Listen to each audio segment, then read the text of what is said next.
So here's what we're going to do. You and me, we're bringing the fun. And rule number 1, stop focusing on all the logistics. Focus on the laughter. I'm not kidding about this. I want you to weave laughter into the logistics. If you did the work ahead of time to plan for fun and to make sure it's fun, it will be fun. And, when I say don't just focus on the logistics, also focus on the laughter, I want to tell you a quick story. So we're hosting Thanksgiving this year, and my husband, thank God, is handling the logistics.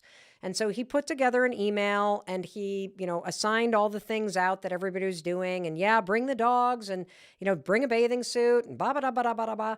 And everybody replies back, excited to see you. And we're so excited to get together. And so now as the emails are starting to fly, I'm starting to feel excited. But everybody's just kind of commenting on the logistics. We'll be there Thursday. We'll be there Wednesday night. We're going to bring the dog. Blah, blah, blah. And all of a sudden, out of nowhere, our son Oakley replies. And he replies in all caps, "People, we are going to destroy this feast!" Exclamation point. And I just laughed out loud. That could be you. Why not reply to the family logistics text chain with a hilarious GIF of somebody dancing with a turkey? Why not put in a hilarious photo of somebody in the family? Why not bring the fun? So don't just focus on the logistics. Make sure you focus on the laughter too. Now, let's talk about step 2. How do you stop falling into the, fun will just happen spontaneity category, and you fall into the, I'm going to make this fun thing happen category? Well, let's look at the research. People who are happy do things that make them happy. That's one of those studies where I'm like, yeah, duh. But then you're like, oh, no wonder I'm not happy. I'm not doing anything or prioritizing happiness. They work at things that make them happy. And it makes sense because when you try things that make you happier, you're a happier person. Well, guess what? The exact same research relates to fun. It's seriously so obvious, it's kind of stupid, but let's have some fun with it, right? Let's not be embarrassed. Your life becomes fun when you plan things that are fun to you. Or even when normal things. You just bring a fun attitude like our son did to the email chain. All caps, exclamation, let's go, people. And on that note, I want to share a story with you about the power of bringing the fun, okay? Don't wait for somebody else to do it. Thankfully, we have somebody in our family who's incredible at this. Our oldest daughter, Sawyer, who's 23 years old, this woman always brings the fun. I mean, she is always doing something really fun with her friends. I can give you a few examples. There was one year where she and her friends were out in Breckenridge, Colorado, and I was looking at the photos online, and they were out at bars in these colonial costumes, literally, like think Holly Hobby, bonnets, prairie dress, apron. They had gone on a bar crawl in costume, looking like women from a colonial era, like Little House on the Prairie. It was such a riot that people all over Breckenridge were stopping them. They were featured on the Breckenridge Facebook page. People were taking photos with them. I mean, talk about bringing the fun. That's hilarious. I mean, I'd never think to order costumes and go on a themed bar crawl. Who does that? Well, apparently people who have fun do that. Another thing that she did recently is we had all of her college friends from Boston College up with their moms for a big mother-daughter weekend. And when we found out that one of the moms, who was a widow, had just gotten engaged to her boyfriend, Sawyer turned to me and said, let's throw a wedding. I'm like, throw a wedding? She's like, yeah, we're going to throw a wedding. And sure enough, impromptu, they made a sash for the mom. We made a veil out of a paper towel, like a long thing of paper towel, and flowers out of like foil. And then we blew bubbles, and we had her daughter, who was wearing this huge foam hat, walk her down the aisle in our living room. And then Sawyer it was hilarious. Absolutely hilarious. Why? She brought the fun. When she heard something, she leaned into it, and we just it was just amazing. And she also did this repeatedly during quarantine. So quarantine was actually a really awesome time for our family once we got over the grieving and we settled into the routine of being together, because our kids brought the fun. Sawyer went through and made an entire chart for the month of March, and she came up with theme nights every other night. There was a family Olympics night. There was a bake-off where we divided up into teams and we had to bake desserts, and we also had to dress up as chefs. I mean, it was super fun. But the most fun night was a night that I had never heard of. This is a theme you should steal. I love this. It's an anything but clothes dinner. And what does that mean? I didn't know either. It means you have dinner with your family wearing anything but clothes. You're not supposed to go nude. You are supposed to wear something other than clothes. So Sawyer, for example, took 2 huge king-size pillows and duct taped them all around her. So she put one in the front, one in the back, and then duct taped it. So that was her clothes or her outfit. I can't remember what Oakley wore, and I can't remember what Kendall wore, oddly enough. But I took a champagne bottle box, and I put it across my chest. And the way that I fastened it to me is I poked holes in the top of it, and then I put a ribbon around it and hung it like a necklace, and then put duct tape on the side so it stayed in place. And then I made a pair of pants out of brown grocery store garbage bags, like 1 bag per leg, and then taped the front together. Now, Chris's outfit was something. Chris took a rubber pot lid. So, you know how you have like a metal pot lid? Well, somebody gave us once these like kind of rubber lids that you can put on top of dishes like in the summer so that flies can't get them, and it had like a little knob on it. He hung this thing across the front of him in front of his private parts. And that's all he wore, except for a pair of clogs and socks. I mean, when he came down the stairs, I almost had a heart attack. He had basically a pot lid across the front of him with a ribbon around his waist and clogs on. I'll tell you, we have laughed about that moment forever. And every time, we get into a fight, Chris threatens to wear that to the rehearsal dinner for one of our kids' weddings. What you're going to learn is that it's not that hard. It only takes one additional person to cause a major shift with you and have the fun be what everybody remembers. That's what we're going to do this holiday season. In fact, this is called the first follower theory. When you're the one person doing something out of the ordinary, people think you're crazy. Like, think about if you were to go in at the holidays and you're wearing some silly outfit. One of my favorite things to do is to buy themed blazers. You can get them really cheap on Amazon that are just ridiculous. Whether they have turkeys all over them or they have holiday decorations or they blink or whatever. Hilarious. If you're the only one wearing one, you might feel like an idiot. When 2 of you show up, now there's a party. That first follower that joins in with you turns you from you're an idiot to this looks like fun. Same's true about a dance floor, right? The first person that gets up, you're like, ooh, bad dance move. The second one, you're like, maybe I'll go, right? That's how you go from being the lone nut job to being the leader of the fun train, everybody. That's how fun becomes a movement. And so I'm going to take the first follower theory and I'm going to recruit someone to help me. And I want you to do the same. I am going to get our daughter Sawyer on the line because she is the CFO, the Chief Fun Officer of the Robbins family. And so as I get Sawyer on the line, I want you to think of your Chief Fun Officer, the person you're going to drag in to help you. Because if you both are like, come on, guys, everyone will be like, all right. And the fun bus will run the resignation and the cynicism right on over and make sure that fun bus has a damn good music dance party mix too, because that'll also bring the energy up. So, ladies and gentlemen, without further ado, we'll be right back because we're going to take a short break. But when we come back, I'm going to introduce you to the CFO, Chief Fun Officer of our family, Miss Sawyer Robbins. Oh, and we're going to talk about how the hell we're going to make our holidays fun. And in the process, we're going to give you some amazing ideas for how you can do the same. Okay, so Soy, thank you for being here because you know what? You are the funniest person in our family. Not only because you have the best sense of humor and you have the wittiest and driest sense of humor, but you also bring the fun. And you make our family so much better because of it. And I just love that about you. Thank you. I mean, literally, dude, everything. I mean, the foam hats, your idea.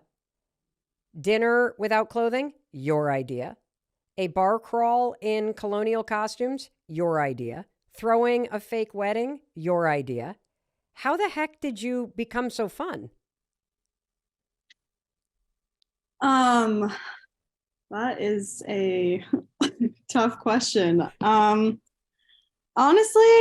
I feel like first off, I'm just very outgoing and obnoxious, so I think that that kind of plays a role into it, but I think that I have been fortunate enough to be a part of friend groups where all we want to do is have fun and do things that are out of the ordinary. And I don't know, you can always just go to a bar, but it's more fun to dress up as like old women to go there. To just go alone. That's what I was for Halloween. I was a granny. Can you please describe your costume to everybody? Because I think it's one of the best costumes I've ever seen. Um, I wore a wig and I got glasses and pearls and I got a cane and I was wearing like a sweater. I don't know. And I looked on probably 15 YouTube tutorials of how to make your makeup look like old women. And so I had like wrinkles all over me and a big mole. So, yeah. Oh, and you know what other detail I loved? What? You had on like New Balance geriatric sneakers and Oh, yeah, that. you had a COVID mask hanging from one of those eyeglass things. I mean, the attention to detail. And that's why I wanted to talk to you because this is the first year that our family is hosting Thanksgiving at Ground Zero for Thanksgiving, which is the Southern Vermont House. Hmm. And I feel like there are traditions that used to go with the Southern Vermont House when your grandparents owned the house. And now that we are the owners of the house, and this is the first Thanksgiving that we're inviting the extended family to come, that we should probably get really intentional about mixing up the traditions and inserting a lot more fun. Hmm. That sounds great, honestly. Why? Do you think that that holidays are normally not that fun? No, I think they're fun. I love holidays. If I could, I would just have Christmas all year long, but the fact that Thanksgiving is always a good time in when politics are not talked about or money or people's like life. I don't know. I feel like all we talk about is the boring stuff and what everyone does for work. And then Uncle Tom does his accents and everyone laughs and we have the exact same memories told over and over again. And then we go to bed. So I don't know. I'm down for some more fun this year for sure. I agree. So, can you give me some ideas? Because you're a way more creative thinker than I am. And I remember when we were quarantining, you came up with a chart of themed evenings that we were going to do as a family in order to mix up the doldrum and to create things to look forward to.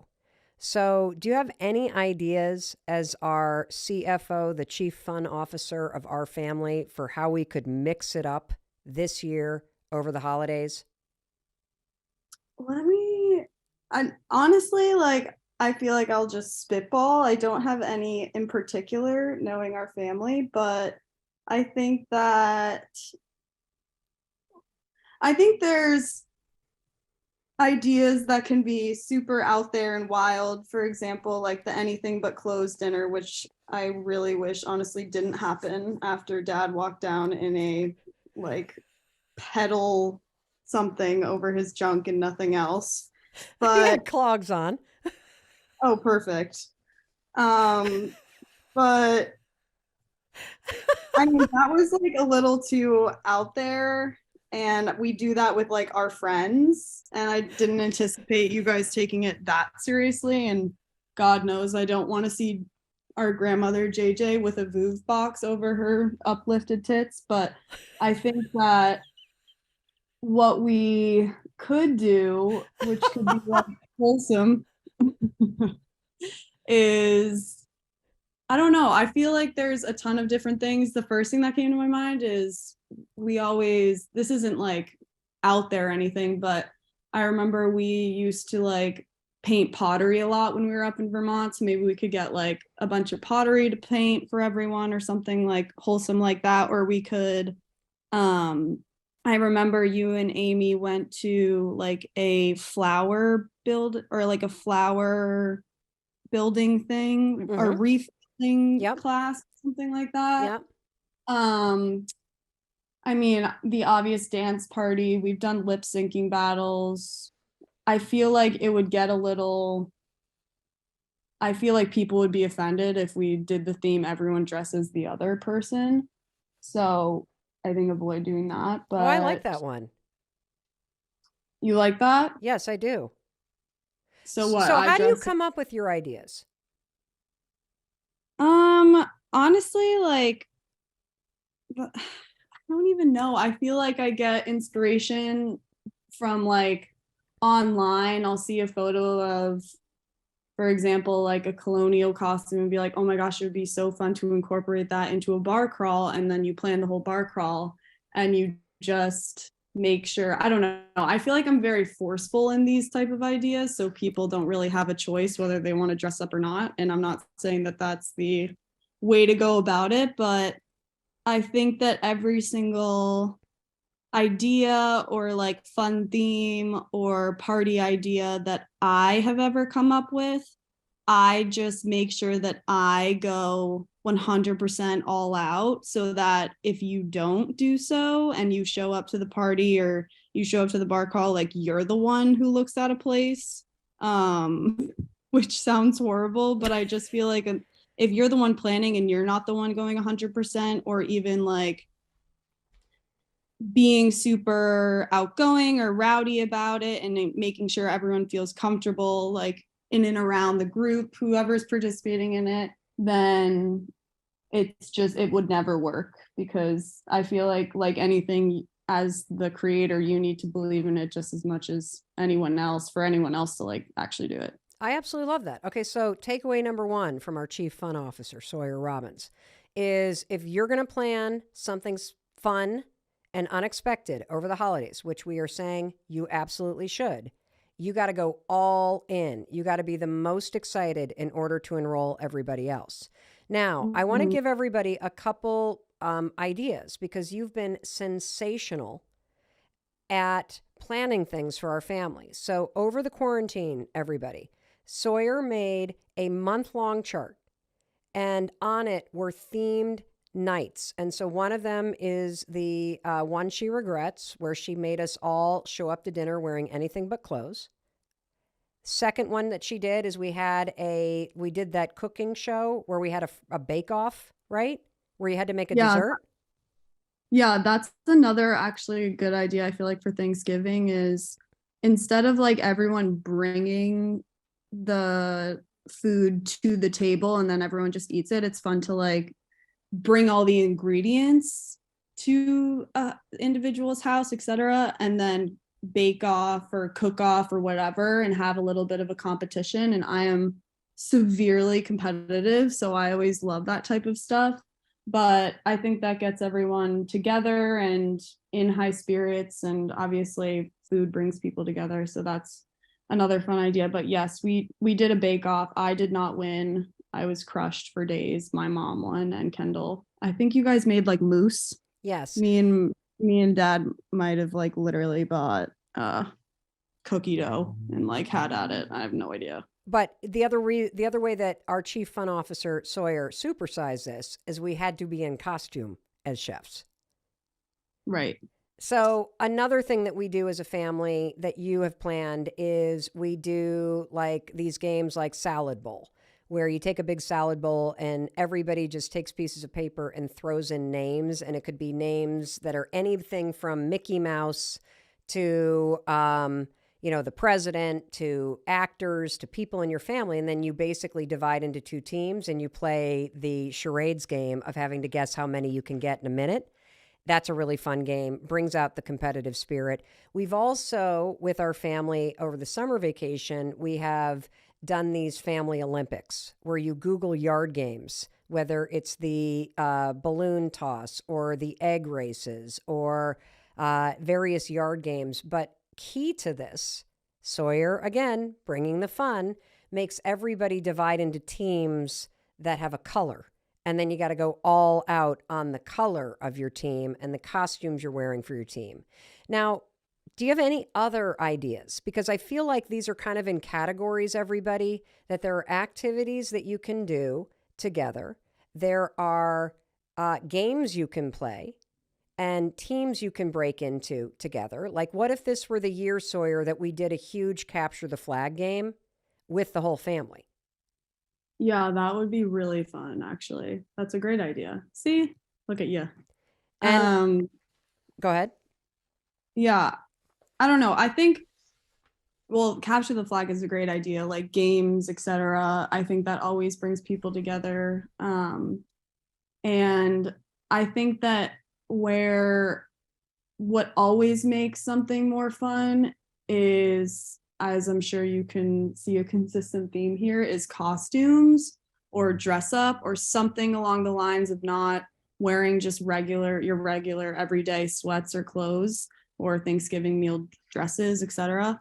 And so costumes always makes things more fun, as well as decorations. Like, I think if you are able to really deck out your house or even like the Thanksgiving dinner table, it always just makes people feel so much more excited and lively. And if you want to get everyone involved, I've done parties where I ask individuals to bring different types of decorations, and then we all get together and decorate the place together and then essentially destroy the place, and then I'm the one cleaning it up. But I think that decorations and costumes and obviously music is always a good idea.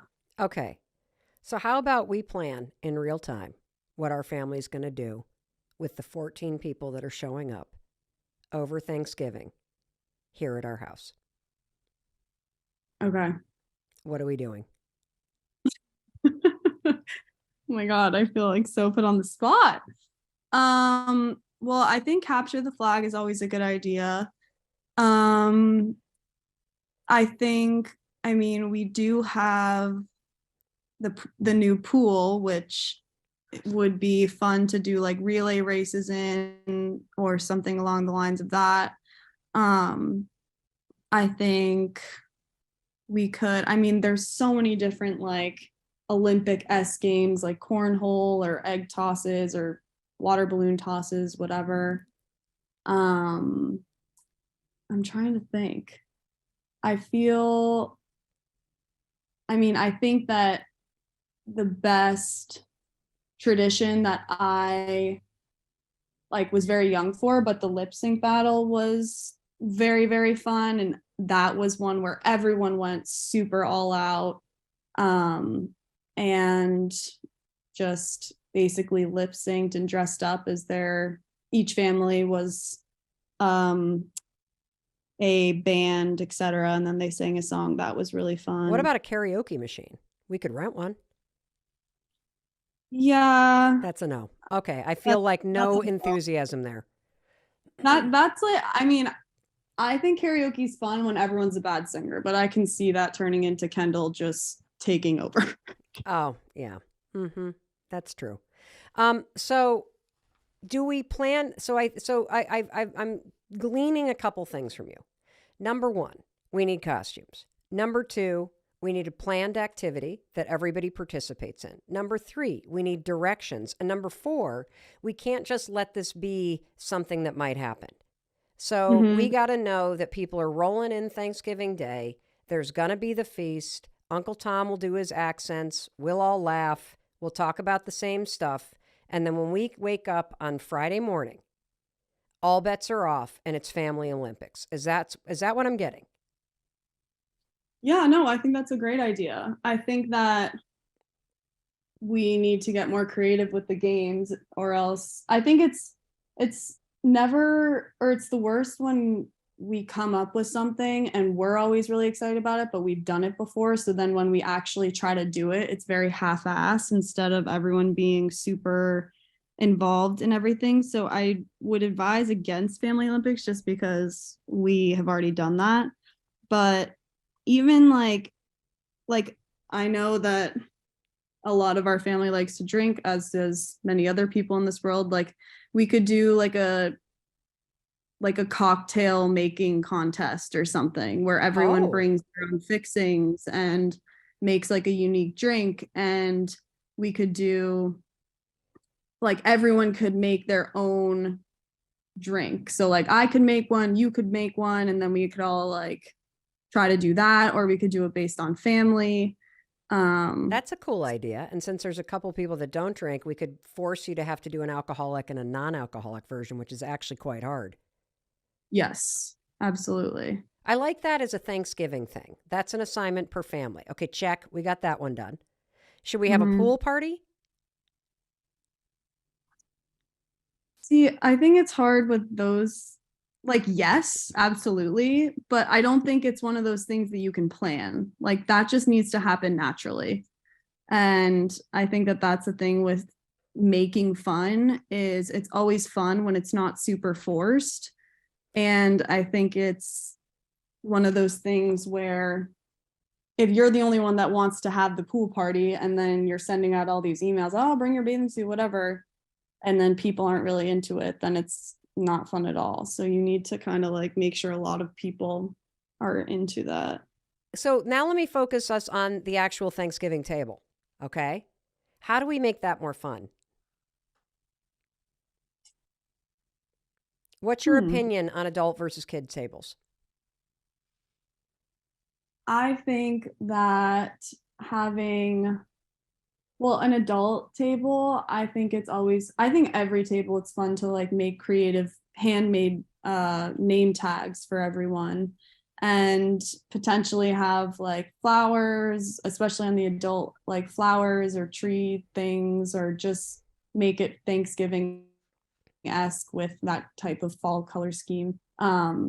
I think having, I don't know. Like I feel like having little presents or little, oh, another thing that we used to do is we would have the poppers Oh, yeah, I love uh poppers. that you pull, like everyone holds them crisscross and you pull those are always fun. Having like crowns, or Oh, I like I the forget, idea of what if we make our own crowns yeah, to that wear? would be fun. Or you get assigned a crown to make for somebody else to wear at the table. I like that. Oh, I like that too. Let's do that. Yeah, that's a great You pull idea. a name out of the hat and you got to make somebody a crown to wear at Thanksgiving dinner. Yeah. I love that. Okay, that's done. Um, I what about a question? I was recently at a dinner party and Maxine, who was hosting the party with her husband Andrew, asked a table of 10 people, tell us about the very first apartment you lived in. And it was kind of surprising. Everybody had a really crazy story about the very first apartment they lived in. Is there a question that we could ask all 14 family members that would bring some fun and would shake things up? Huh.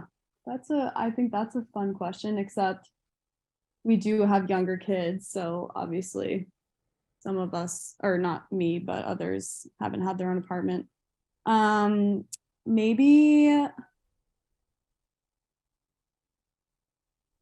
don't know. I always think it's hilarious to hear like people's first kiss, but I know that Ooh, let's do that that. can make people uncomfortable if they haven't had their first kiss. Who hasn't had their Um, first kiss in our family?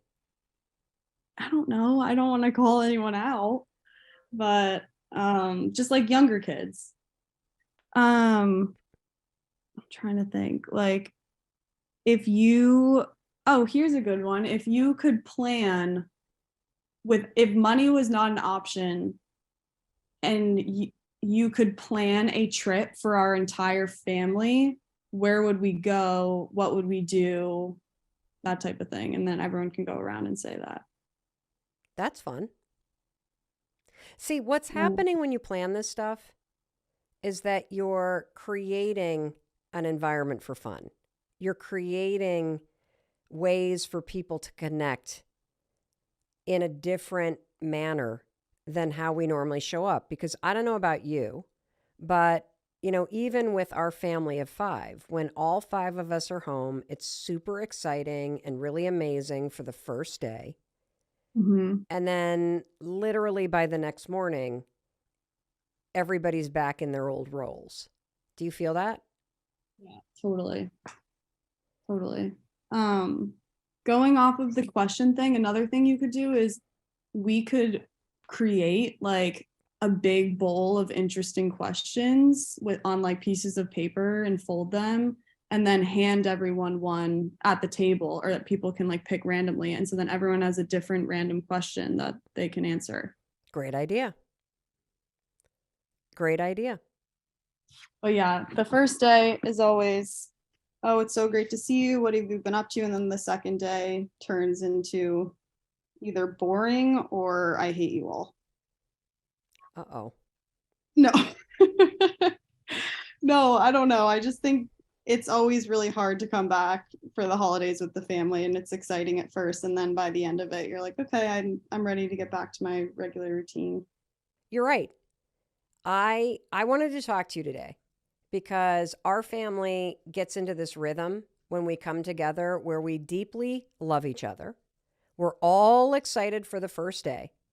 And then by the time the second day rolls around, everybody is in their own corners. Everybody's staring at their phones.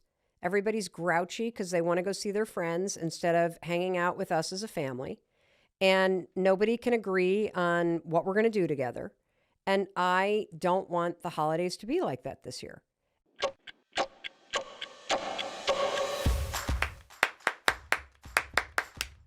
How's that for a clap? Welcome to a holiday edition of the Mel Robbins podcast. This is going to be the holiday season where you and I open our hearts.